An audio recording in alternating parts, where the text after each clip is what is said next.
loves me. She loves me not. She loves me. That's what I thought. A penny for your thoughts, a nickel for your kiss. Grab a dandelion and make a wish. She loves me. She loves me not. She loves me. That's what I thought. Diamonds in the eyes, gold in the heart. Face like a Da Vinci, her body's a work of art. Got a nigga motivated. She puts me like a shopping cart. Advice to someone that's in a healthy relationship. But they keep trying to bring the toxic. They keep reverting back to their toxic ways. No. What would your advice be from someone coming out of a toxic background and in a healthy relationship? Because you've had toxic relationships. Oh yeah, hell yeah. So what would your advice be to receive a healthy relationship? Like I said, don't self-sabotage. Mm-hmm. You know what I'm saying? Fight back your urges of toxicity. Like you can have certain feelings and you can feel it some type of way and find a positive, more productive way to get that across. Exactly, productive way to communicate it. Like I said, communicate it. You have to communicate everything. I feel like I over communicate my feelings and what I think. I don't even know such thing as over communicating. Yes, there is, because you say it all the time. Like, babe, you already said that. You already asked me that. That's not over communicating. I don't think that's over communicating. I think that's just you. You know. Me. Yeah, that's just you. Those funny questions and shit. I don't think my questions are funny. I think my questions are thoughtful and insightful. But you know what's crazy? And provoke you to think, and you don't like to think. It's not that I don't like to think. It's like the way you word the questions, right? Mm-hmm. I don't think like that. Like some of the stuff, like exactly. I push you out of your comfort zone. Yeah, so it's really hard to be like, oh, man, I wish you had one of those questions. Oh, you got them on top of the head. One of those questions that you asked me, randomly asked you, like, what's an example of one? Like you don't ever go out in public with me while I look raggedy and wish that I looked like the other girls that were dressed up. No, not ones like that. Like the ones you'd be like, so if you could pick 3 of the Greek goddesses to be your favorite goddesses and take care of you for the rest of your life. Oh, by random questions? Yeah, those fucking things. I feel like that's because that's what's going on in my mind, and I want to know your answer. I don't know. Sometimes I'm thinking really wild shit. Oh no, I'm just saying, like I don't like the way you word it. They're thought-provoking conversations. Like it gives me insight into who you are based on who you pick. Oh, well, not just that. Like, would you ask Madison the other day? You asked Madison the question, or then you asked me the question. Like, no, she was like, she answered it so well. Like, I forgot what the fuck. See, I ask a lot of questions, so I can't even recall. I know. I see. If I could, I wish I could pull up one of these damn random questions that you be having. But anyway. That's beside the point. Oh, I know what I asked her. I think I know what you're talking about. If you looked at your whole entire life right now, who do you think carried on as a soulmate from your previous lifetimes? Yeah. Who do you think in this lifetime you carried to different lifetimes? That one's not bad, but that's a great question. Yeah, I feel like my questions are thought-provoking. And you never want to have thought-provoking answers. No, that was a little bit different ones than what I'm talking about. But that's a good question. She still hasn't answered it. Actually, I gotta text her. Yeah, there you go. I gave her some time to think. She said she needed some time to think. It's now been 3 days. I just only asked her that because I feel like it's been 3 days. Exactly. That's what I'm saying. She said she wanted some time. So I gave her time. Now I need to know her answer because I honestly thought on the spot her answer was going to be me. So it's not just me that know what to answer those questions. No, but see, I know she actually wants to answer it. She just needed a moment. It's been 3 days. Because I didn't remind her. We both have ADD. Watch. Bet you if I ask her, she'll have an answer. I just wanted her answer to be me. I was low-key upset that she didn't answer on the spot. Yeah, that's what you get. She probably knew that. It was like, nope, I'm not going to step into your... that's what you go. That's that. Self pat yourself on the back. Like it's not patting myself on the back. That's carrying. Move. Nope. That's carrying a toxic relationship into my healthy relationships because now I need to be affirmed. I need to be affirmed all the time. You can't trick somebody into doing it. That's a Nabi move. That's a Nabi reality move. Shout out to Nabi. You know we need a pat on the back sometimes. Yeah, and he's a master at setting himself up, saying certain things to you to get you to give him credit, and that's okay. He needs affirmation in that moment. It's okay. See, and that's one of the toxic traits that you need to suppress and keep within yourself. We're not giving anybody the advice to suppress anything. Suppressing is a horrible, horrible thing to do. Yes, you need to suppress your anger. If you're an angry person, no, you need to find healthy outlets for it, not suppress it. Suppressing your What do you think?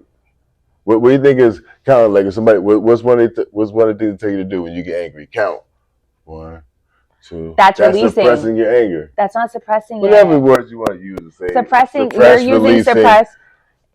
Suppress is a really bad thing to do. That's how you explode. If you keep suppressing things, you start building up, and one day you're just going to explode on somebody that didn't deserve it. Suppressing thing is burying them deep down. How are you healing yourself if you're suppressing something? No, I don't agree with that too. I understand what you're saying. Suppressing, no. In anger management and all that stuff, they teach you that you don't suppress it. You have to find a healthy outlet for it. You have to figure out a way to... Sometimes you got to suppress and then release. You can't always... No, you need to know how to manage your emotions, but you don't suppress it. Yeah, for the time being, and then you find a healthy outlet to release that pressure, that suppression. Because, like for example, let's say you work at retail or whatever, and a customer is yelling at you, whatever.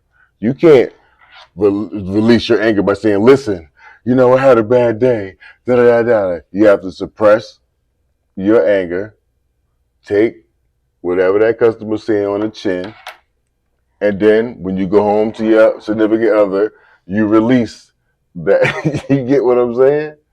Suppressing emotions. They say it causes memory loss. I'm telling you, that is true. Honestly, I learned that in psychology. If you suppress your emotions, your mind starts to black it out. It's something that you disassociate. You disassociate. That's what I'm saying. You don't ever suppress things. Look, suppression happens when you actively push uncomfortable thoughts, feelings, and memories out of your consciousness. Not pushing it out of your consciousness. I'm not saying that. The danger of suppressing emotions. I think that's a little bit extreme. It's so true. No, I think a little bit extreme. I'm not saying if you suppress something, you're just holding it down for a little while. You know what I'm saying? You're just holding it back. You're not tucking it away. Look, you're not compartmentalizing it. You're just suppressing it. You just holding it down right now. Then There are many reasons why people suppress emotions. It can be to avoid a potent or explosive feeling that is deemed socially unacceptable. Exactly. That's my point. We are influenced by expectations from other people in our lives. 3, 2, 1, counting to 10. When you're angry, it's suppressing your anger. Modern society demands that we suppress our emotions. We must put a lid on feelings so we can perform. That is toxic. That is bad. But that's just the reality of things in certain situations. Look, it's crazy that you said that. It says, in public spaces, we are expected to act respectfully. Shouting with anger is frowned upon. It's not funny. It's true. I said it's funny because you just gave that example. Oh, yeah. Like, you gotta suppress What happens to suppressed emotions? It is well known that suppressing emotions has a psychological impact on the body. Much of the time, this is a short term and causes no lasting problems. But longer term, the continual suppression of emotions can have detrimental physical and psychological effects. If you don't release them, you have to suppress them and then find healthy outlets to release that pressure. Okay. Like, you know what I'm saying? Like some people, it could be going to talk to a therapist, somebody that they don't know, and that's unbiased, and they can tell them that, and they can release that pressure. I guess I don't like the word suppress then. Because I feel like if you can't put a negative connotation on suppress. Maybe they teach it that does. at school. It does have a negative connotation. But no, I think not the way that I look at it. Like I said, what's the actual physical definition? Just to hold something down. Like you just basically holding something from being its full capacity. Forcibly put to an end. Yeah. Prevent the development, action, or expression of a feeling. To restrain. Exactly. Prevent the dissemination of information. Mm-hmm. Just holding something down before it gets too explosive. Maybe I just have a negative connotation on it, I guess. Mm-hmm. And that's some of the things that is dope about our podcast. You know what I'm saying? You can, you've been taught these things, and I just know from experience. I just study people. That's just me. And it's good to master two things up. You know what I'm saying? Because I don't think, what's the word I'm looking for? Like people's mentalities and or Psychologically. psychology. I don't think psychology can be taught through a book. It's just so many different. Yeah, no. You have to have firsthand experience. You have to really. I mean, it gives you the basics of it, but I think a lot of people that are in psychology, they do it because they've had instances or life trauma where they want to understand people, and they have like already a hand in what people are going through or what they've seen. Not every case, because there are a lot of like privileged kids that go into psychology, but I think it's mostly women. Yeah, I think it's like part of the fact that you want to understand people because of what people have done to you. So you have this like undying, uncanny knack to fucking understand everybody. At the end of the day, you actually got to really to understand people and to be able to look at people different. You got to actually really care and really want to study people. You know what I'm saying? 'Cause like I said, psychology can't be taught. Like the thoughts and the train of thoughts of people, the mentality of some people cannot be taught. It's just too diverse and been too intricate for that. Yeah. So people are too intricate. Exactly, and you really have to care about the inner workings of people to be able to understand people to that level. You really have to care. You can't just pick up a book and it's going to tell you, and like, you got to really care. But same thing all right, so going back to our topic, that kind of correlates with it. You have to really care to be in this healthy relationship. You have to understand your flaws and communicate them and, be able to receive. Receiving is a big thing in a healthy relationship. Don't continue to be the giver and not be able to receive. And let your guard down. You have to let your guard down. You can't have a brick wall up in that healthy relationship because you'll ruin it. Yeah. Because no ego. Yeah, so exactly. There cannot be any ego in a healthy relationship. You got to understand what you have in your talents, right? In your little your claws, little manos, your mittens, your claws, your hands, and you got to hold on to it and do whatever you got to do to maintain it. Except lose yourself. Don't lose yourself. Except for lose yourself. If you feel like you're giving all of yourself and that person is not, then it's probably not a healthy relationship. Yeah, but we're talking about the healthy ones, like you said earlier. We're talking about the healthy ones. When you have that and you know what you have and you're the only person that can mess it up, don't mess it up. Don't mess it up. It's worth it. It is so worth it. To be loved correctly is one of the most beautiful things in the world. It is hard to get there because, you're going to be unlearning a lot of things that you've used as a defense mechanism growing up or in a relationship. So you're going to have to unlearn all those traits. And your partner has to be willing to ride that wave with you. And you have to communicate them. You can't just keep them inside and like hope that your partner understands. You have to really have those conversations and make sure that even if they seem okay, you let them know why. Early on. And if you guys at the beginning of a relationship, if you feel like you can't talk to them about everything and talk to them about your past and talk to them about how you feel and stuff that you've been through, even though the average person probably wouldn't take that great. But you know what I'm saying? If you know you and your partner is there, you can talk about the past, get that out the way early. Yeah.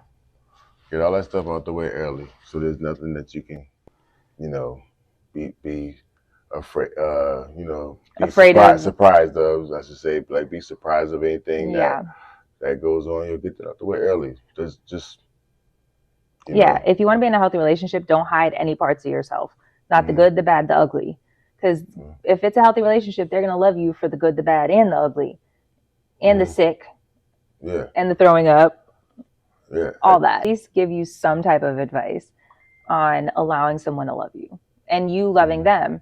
You deserve to be loved. At the end of the day, everybody deserves love. I think everybody deserves love. And if we could all just like communicate. Not everybody. Yes, everybody deserves love. Because even if you're a psychopath killer, serial killer, maybe if you were loved correctly, you wouldn't have been that. some of them niggas been loved correctly and they still crazy as hell. And that's true. Look at some. Well, listen. I still believe everybody deserves love because even a psycho serial killer has a mother that loves them. And that wasn't good enough for the crazy ass. But they still deserve love from somebody. Not everybody to live a life without love at all is crazy.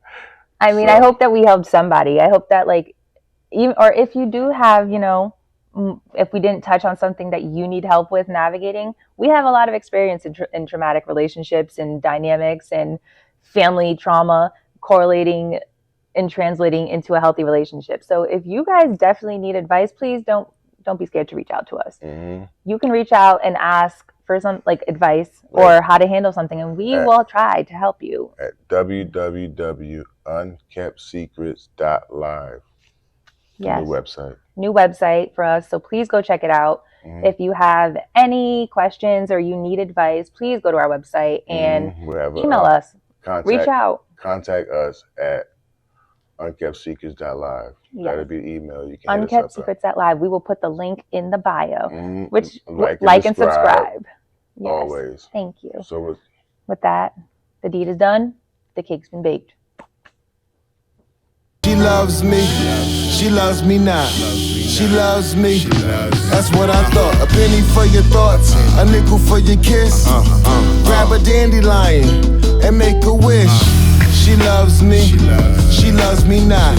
She loves me. That's what I thought.